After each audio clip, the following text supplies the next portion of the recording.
Pemirsa, Presiden Prabowo Subianto menyatakan pemerintah terbuka dan menyambut siapapun yang ingin ikut serta dan berpartisipasi dalam mendukung program makan bergizi gratis MBG, asalkan itu berjalan dengan efisien, tepat sasaran dan tidak ada kebocoran. Hal itu dikemukakan Prabowo menanggapi adanya usulan penggunaan dana zakat untuk program makan bergizi gratis.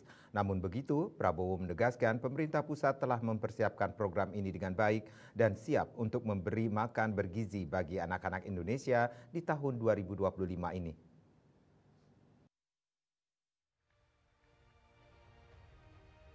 Hal itu disampaikan Presiden Prabowo Subianto usai menghadiri acara Munas Konsolidasi Persatuan Keadilan Nasional di Jakarta pada Kamis 16 Januari 2025.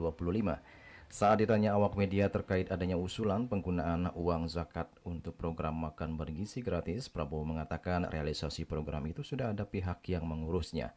Begitupun dengan dana zakat, sudah tentu ada pengurus yang mengatur tata kelola keuangannya. Namun begitu, Prabowo mengatakan pemerintah terbuka dan menyambut baik berbagai pihak yang ingin berpartisipasi dalam program makan bergizi gratis. Ia juga tidak mempermasalahkan siapapun pihak yang hendak terlibat dalam pendanaan program makan bergizi gratis asalkan peruntukannya efisien dan tepat sasaran.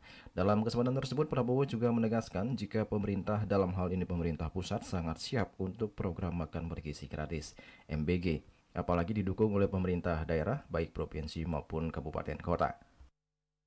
Yang urus zakat itu saya kira ada pengurusnya, tapi yang jelas dari pemerintah pusat kita siap, semua anak-anak Indonesia akan kita beri makan tahun 2025 ini. Untuk efisiensi?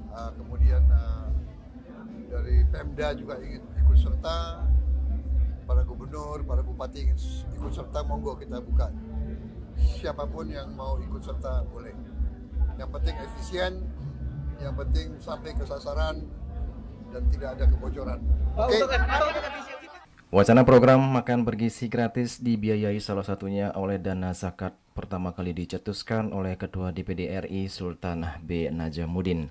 Pada Selasa 14 Januari lalu, Sultan mengusulkan kepada pemerintah untuk membuka kesempatan kepada masyarakat umum untuk ikut terlibat dalam mendanai program MBG, salah satunya melalui dana zakat. Usulan Sultan itu pun ditanggapi beragam oleh berbagai pihak. Beberapa menilai wacana itu perlu dikaji dan dibahas bersama para ulama. Juli Suwarti dan Ketut Sumadiase melaporkan.